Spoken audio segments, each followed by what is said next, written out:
In the sweltering heat of June 2011, my world crumbled in a Navy SEAL training pool. The underwater test, a grueling trial that pushed my limits, had just slipped from my grasp. Failure stung sharply, its bitter taste overwhelming as my instructor's voice cut through the water, instructing me, along with the others who couldn't make the cut, to leave the pool. Dragging myself out of the water, my spirit as drenched as my uniform, I trudged towards the corner designated for us, the unsuccessful ones. There, huddled in neat rows, with their backs turned to the water as if to reject its very existence, were my classmates. Their silent forms spoke volumes of the shared disappointment. Exhaustion clawed at every muscle, and I let out exaggerated breaths, a theatrical display of my ordeal. It was a feeble attempt to showcase the intensity of my struggle, but it was cut short. Asher, a towering figure from Wisconsin, only 18, but with the presence of a seasoned warrior, turned sharply towards me. His eyes, fierce and unyielding, met mine. "Shut up," he hissed, his voice a low growl of shared agony and resilience. "We're all in pain here." His words, though harsh, carried an undeniable truth. In the quest to become a SEAL, self-pity was a luxury we couldn't afford. I remember feeling a mix of anger and revelation at Asher's blunt intervention. He had stripped away my moment of weakness, laying bare the reality of our shared journey. It was a lesson I wouldn't forget, a lesson about the kind of steel required in our line of work. Asher's name became etched in my memory, not just for that day, but for what he would go on to do years later. It was an act so audacious, so unexpected, that it captured the attention of every major news network. Our paths had diverged after training. I was assigned to an East Coast team, while he went west. Our worlds, while similar, rarely intersected until that fateful day in mid-June 2017. I was winding down for the day at the base in Virginia, surrounded by fellow SEALs, when my phone erupted with a barrage of messages. "Turn on the news," they all read, a chorus of urgency in digital form. We were accustomed to news from the Middle East affecting our lives directly, so I assumed it was another such update. But nothing could have prepared me for what I saw on that screen. There, in a setting so far from the training pools and barracks, was Asher, unmistakable even behind the beard and rugged exterior. He stood in a war-torn landscape, an AK-47 in hand, an image so far removed from the disciplined structure we were part of. He had, in a move that baffled and shocked us all, joined a group of American civilians in Iraq, taking a stand against the shadow of terror that loomed large over the region. This was no ordinary news story. It was a tale of defiance, of a journey that had taken one of our own from the structured life of a SEAL to the unpredictable chaos of a conflict zone. Asher, who had taught me a lesson in resilience years ago, was now teaching the world about the complexities and unpredictabilities of war and personal conviction. In the harsh landscape of Afghanistan, Asher, a fellow SEAL, found himself amidst a mission that would forever haunt him. He was positioned at the rear of the patrol, eyes constantly scanning the terrain for any signs of danger as they left a village they had just visited. His role was crucial, to ensure the safety of his team by watching for any potential threats that might emerge from behind. On one such day, while diligently performing his duty, Asher's gaze fell upon a sight that sent a jolt of dread through him. Two young girls, no more than 5 and 7 years old, emerged from the village, their small feet pounding the dusty road as they ran towards the patrol. The memory of an earlier incident that day weighed heavily on Asher's mind. In the village, they had stumbled upon a child's backpack, innocuous in appearance but rigged with explosives. The danger had been averted, but the incident left the team on high alert, especially regarding anything that seemed out of place. Now, witnessing these two young girls approaching, each wearing backpacks that were eerily similar to the booby-trapped one, Asher's heart sank. The grim possibility that these innocent-looking children might be suicide bombers sent a chill down his spine. He yelled, warning them to stop, his voice laced with a desperate urgency. But the girls, tears streaming down their faces, showed no signs of halting. Asher, torn between his duty and his humanity, faced an agonizing decision. As the girls continued their approach, oblivious to his warnings, he reluctantly raised his rifle. The safety clicked off, his finger resting tensely on the trigger. He aimed, the weight of what he was about to do pressing down on him like a physical force. But in a sudden, almost miraculous turn, the girls stopped. It was as if they sensed the impending danger, their instincts urging them to retreat. They turned and ran back towards the village, leaving Asher to lower his rifle, the tension dissipating, but leaving a deep scar on his soul. That encounter haunted Asher profoundly. Of all the harrowing experiences he faced in combat, it was this encounter with the innocent that lingered most in his mind. The thought of children being used as weapons in such a cruel manner was unfathomable. It shook his core beliefs, his understanding of right and wrong, good and evil. Returning to the United States after his deployment, Asher was a changed man. That particular incident had transformed him, igniting a deep-seated need to do more for those innocents caught in the crossfires of conflict. His commitment to the government's mission in the Middle East remained unwavering, yet he felt a growing urge to directly aid those trapped in such horrific situations. His search for a way to make a more direct impact led him to the plight of civilians in Iraq, where a new terrorist threat had emerged, casting a dark shadow over the land. When his Navy contract ended in early 2017, Asher faced a pivotal choice. The path of a SEAL was one he knew well, but his heart pulled him towards a different course. He decided not to re-enlist, choosing instead to venture into a new battlefield, one that was less about combat and more about humanitarian aid. With a resolve steeled by his experiences, Asher reached out to a volunteer group in Iraq, offering his skills and experience as a SEAL to support their humanitarian efforts. They welcomed him with open arms, recognizing the value he could bring.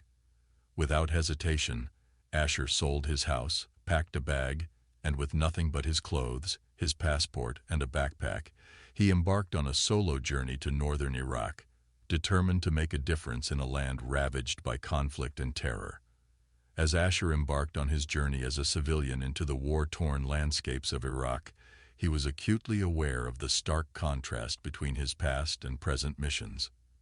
In Afghanistan, as a Navy SEAL, he had the backing of the most powerful military in the world. If his team was ambushed, air support was just a call away. Medical teams stood ready to swoop in under any condition to provide aid, and if captured, the might of the U.S. military would be deployed for his rescue. But now, stepping into Iraq as a civilian, those safety nets were gone. He understood the magnitude of this shift. Without the U.S. military's support, every step into Iraq's volatile regions was fraught with danger. If they were pinned down, escape or capture were the only options. Medical emergencies meant relying on limited, immediate resources, and if captured, anonymity and obscurity would be his cloak, as no large-scale rescue operation would come to his aid. Despite these daunting risks, Asher felt compelled to proceed. His experience in war zones had shown him the vital importance of support structures, and now he was voluntarily stepping into a situation devoid of such luxuries. His mission was driven by a deep sense of duty to help those trapped in the conflict, especially after witnessing the harrowing realities faced by innocents like the young girls in Afghanistan. Upon arriving in Iraq in March 2017, Asher was greeted by Sky, a muscular, tattooed American and former Marine, familiar with the Iraqi terrain from his own deployments. They traveled to a safe house where Asher met Dave, the group's leader, a hardened former Army Special Forces soldier. Dave's experience in conflict zones was extensive, and he shared with Asher that the worst atrocities against civilians he had witnessed were happening there, in Iraq, at the hands of a ruthless enemy. Soon after, Asher, Sky, Dave, and other American volunteers set out towards Mosul, a city that had fallen into enemy hands 3 years prior. Their convoy, composed of armored ambulances, navigated through a landscape littered with checkpoints. The tension was palpable at each stop, with the possibility of encountering enemy forces. As pale-skinned Americans, they were acutely aware of the target they presented. Prepared for a potential life-or-death struggle at each checkpoint, they were, however, fortunate to reach the outskirts of Mosul without incident. There, they joined forces with an Iraqi army unit. For the first month, Asher worked alongside them, distributing food and providing medical care to civilians around Mosul. The situation escalated in the second month when the decision was made to reclaim Mosul. This significant military operation required coordination between several units and was expected to last weeks. The main Iraqi army, with whom Asher and his team were now allied, prepared to advance into Mosul, inch by inch, to wrest control back from the enemy's clutches. The reality of the conflict had transformed from providing aid to being on the front line of a major offensive to liberate a city under siege.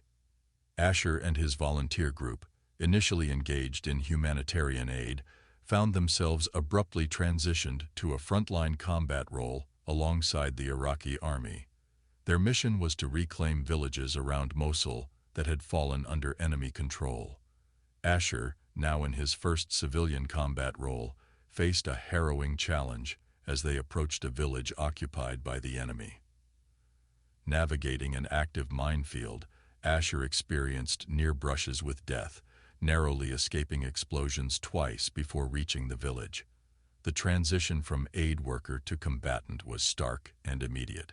Once in the village, he, along with other volunteers, began the perilous task of clearing houses of enemy fighters. In one gripping encounter, captured on camera, Asher and the group entered a building littered with abandoned weaponry.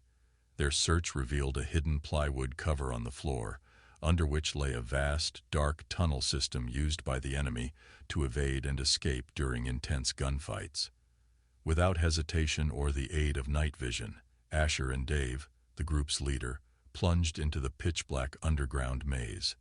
They advanced cautiously, periodically throwing grenades to ward off any potential ambush. Deep within the tunnel, they encountered a large, high-ceilinged cavern that appeared to be a dead end. Upon closer inspection with their lights, they discovered another tunnel entrance high up on the wall, seemingly accessible only by ladder. They surmised that the enemy had used this route for escape, pulling up the ladder behind them, effectively cutting off pursuit. Realizing they could do no more, Asher and Dave exited the tunnels to inform the Iraqi army of their findings. The army responded by bringing in a bulldozer to seal the tunnel entrance, ensuring no one could use it to enter or exit. That night, the eerie sound of muffled explosions echoed from underground, indicating that the trapped enemy fighters, realizing their fate was sealed, had chosen to detonate themselves. Over the next month, Asher's group, in collaboration with the Iraqi army, engaged in sporadic skirmishes with enemy forces in the villages around Mosul. However, their primary focus remained on providing humanitarian aid and medical care to the civilians affected by the conflict. In May, the nature of their mission shifted again. Other Iraqi army units, which had been fighting to clear Mosul of enemy presence, encountered fierce resistance in the northern part of the city. The remaining enemy forces had fortified themselves in heavily damaged concrete structures, putting up a tenacious defense. The Iraqi units, despite their efforts, were unable to advance further without armored vehicles and tanks. Coincidentally, the army unit Asher was embedded with had access to the needed heavy machinery. Faced with this new challenge, Asher and his team prepared to support an intensified military effort to liberate this final stronghold, a testament to their evolving role in this complex and multifaceted conflict. Asher and his group, having been with an armored unit outside Mosul, were now part of a critical mission to liberate the city's heart. May 4th marked the day they geared up, boarding their armored vehicles to join a massive convoy of tanks and other military machines. They faced the daunting task of piercing through the western side of Mosul, with only an open field separating them from the city walls. As they advanced, the city erupted into chaos. Heavy machine gun, rocket, and mortar fire rained down on them. The enemy, anticipating their arrival, unleashed a torrent of firepower. Asher, once inside the city limits, witnessed a terrifying spectacle, booby-trapped cars detonating around them, intensifying the already fierce exchange of gunfire and explosives. In the midst of this violence, Iraqi civilians, held hostage by the enemy to prevent indiscriminate bombing by Iraqi and allied forces, seized the opportunity to flee. But as they ran, the enemy fighters turned their weapons on these innocent people, shooting them down in cold blood. Men, women, and children fell victim to this ruthless act. Asher and his fellow volunteers, witnessing this atrocity, leaped into action. They couldn't directly target the hidden enemy shooters, so they employed a desperate strategy, exposing themselves to enemy fire to distract the shooters and provide cover for the escaping civilians. For 3 harrowing days, this became their grim routine, dodging bullets, drawing fire away from civilians, and treating the wounded, both civilians and Iraqi soldiers. In all his time as a Navy SEAL and as a volunteer, Asher had faced combat, but nothing compared to the barbarity he witnessed in Mosul. The sheer scale of death and destruction was overwhelming, almost beyond comprehension. It was this experience that led him to write The City of Death, a book detailing the horrific scenes he encountered. The title reflected the grim reality of Mosul, a city enveloped by death and suffering. In the ensuing weeks, Asher and his group set up an aid station in a bombed-out building in the southern section of Mosul. Their focus shifted entirely to treating as many wounded civilians and Iraqi soldiers as possible. Meanwhile, the rest of the Iraqi army continued to fight, slowly diminishing the last pockets of enemy resistance. By June 1st, about a month after their entry into Mosul, there was a noticeable increase in the number of wounded civilians seeking help at their makeshift aid station. Day and night, Asher and his team tended to horrific injuries, primarily gunshot wounds. In the midst of this relentless aid effort, they began to inquire about the circumstances of these injuries, trying to piece together the events leading to this surge of casualties. This unrelenting and heart-wrenching task of providing medical assistance amidst the chaos of war only added to the profound impact Mosul had on Asher, forever altering his perspective on the human cost of conflict. The sudden influx of wounded civilians at Asher and his team's aid station raised many questions. The shock and trauma evident in the victims' eyes spoke volumes, yet they could scarcely articulate the horror they had witnessed. A few managed to convey that there had been a massacre nearby, but the language barrier and the urgency of medical treatment hindered further conversation. The next morning, driven by a need to understand the cause of this surge in casualties, Asher and his fellow volunteers decided to venture deeper into the enemy-held territory. Leaving their makeshift aid station, they moved cautiously northward, stopping at a large intersection shielded by a concrete wall. This barrier provided cover from the enemy, holed up in a bombed-out hospital overlooking the intersection. Peering around the wall, Asher's gaze fell upon a chilling scene. The road was strewn with the bodies of civilians, victims of a ruthless massacre. The previous day, a large group of civilians had tried to flee the city, passing in front of the hospital where the enemy was positioned. The attackers showed no mercy, gunning down over 200 people, including men, women, and children, and injuring at least 100 more. Amidst the carnage, Asher noticed movement in a large pile of bodies. A young girl, barely alive, was trying to hide under her deceased mother's clothing. Beside her lay 2 wounded men, also alive but in shock. Asher called out to them, urging them to run toward safety, but they were paralyzed by fear and trauma. Realizing that these survivors would not be able to escape on their own, Asher knew they had to act fast. He and his group hurried back to their Iraqi army counterparts and proposed a daring rescue mission.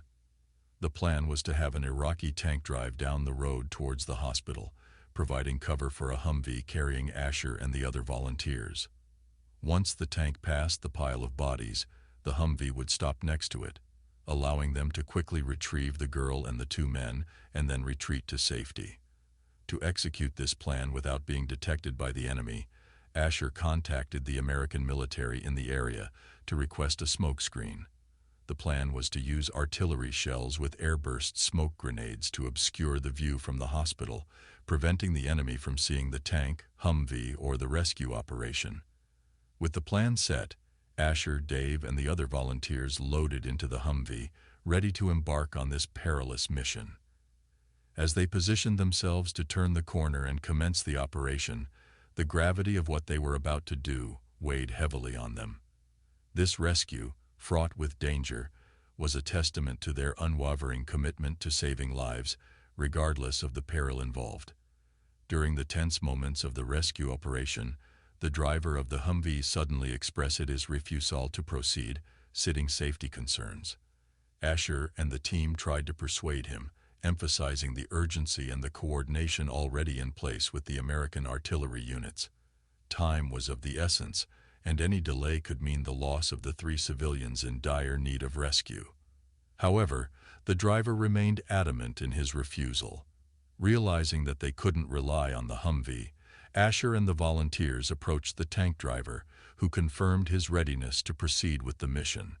Facing the reality of no vehicle support, Asher and his team prepared to follow on foot, fully exposed yet unwavering in their commitment to save the trapped civilians. As they positioned themselves behind the tank, American artillery units launched airburst smoke grenades, effectively obscuring the view from the hospital where the enemy was positioned.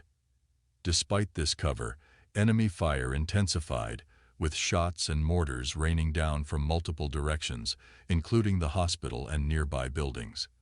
Amidst this chaos, Asher, fighting back his fear and nausea, provided cover fire while Dave and another volunteer rushed to rescue the civilians. They successfully retrieved the girl and the 2 men, but one of the men was severely injured and unable to walk. Quickly improvising, they used a piece of sheet metal as a makeshift stretcher. As they began their retreat, the wounded man slipped off the sled, landing directly in the path of the advancing tank. In a split-second decision, Asher leapt forward, pulling the injured man out of harm's way just as the tank rolled past. This left them both outside the protective cover of the tank, exposed to the heavy enemy fire.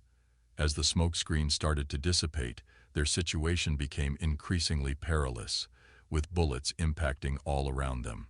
The rescue operation had turned into a desperate struggle for survival, not just for the civilians they had saved, but for Asher and his team as well. In the heart of the firefight, with terrorist forces zeroing in, Asher faced a devastating choice. He found himself on the ground, next to the severely wounded man who had fallen from the makeshift stretcher. Realizing the impossibility of moving him to safety without both of them being shot, Asher made the heart-wrenching decision to leave the man behind. With a heavy heart, he leapt back behind the tank, narrowly escaping a volley of enemy fire. Back in the relative safety behind the tank, Asher suddenly felt a searing pain in his right leg. He had been shot. Despite his injury, he knew he had to move quickly to avoid the advancing tank that couldn't see him and was at risk of running him over. Fueled by adrenaline, he managed to get up and hobble behind the tank, making his way back to the intersection where the rescue had begun. But the danger was far from over. To reach safety with the Iraqi army, they had to cross a small stretch of street, leaving them exposed to terrorists' fire. The smoke screen had dissipated, and the enemy was waiting for their move. Asher and the other volunteers screamed across the gap, urging the Iraqi army to send an armored vehicle to ferry them across. But amidst the chaos, their pleas went unheard. In a moment of desperation, Asher ran across the street, dodging enemy fire, and miraculously made it to the other side unscathed. He implored the Iraqi army to send an armored Humvee to rescue the remaining volunteers and the civilians. Shortly after, the Humvee crossed the gap, picking up the others and bringing them to safety. Now relatively safe and getting his leg bandaged behind the concrete wall, Asher watched as the girl and the surviving man were brought out safely, prompting cheers from the Iraqi army. It was a small victory in the midst of tragedy. Transported to an aid station, Asher lay on a cot as his wound was treated. Nearby, he saw the young girl, Demoa, who he had helped save. She was in shock, her expression distant, but she was alive and uninjured. A doctor informed Asher of her name and assured him that she would be fine. Asher, overwhelmed by the events and the sight of Demoa, broke down in tears. He respected her space, knowing she was scared, but learned later that she was reunited with her surviving family members and was doing well. After his injury, Asher was sent back to the United States. He discovered that their rescue operation had been captured on film by a war crimes documentarian, footage that later went viral and caught the attention of news outlets worldwide. This was the footage his teammates and he in Virginia had seen in 2017, showcasing Asher's bravery. The gunshot wound to his leg, though serious, was not life-threatening. It didn't hit an artery or shatter any bones, and after a few months, Asher was almost fully recovered. Not one to rest, he soon found himself in another conflict zone, this time in Burma, continuing his mission to help those caught in the crossfires of war.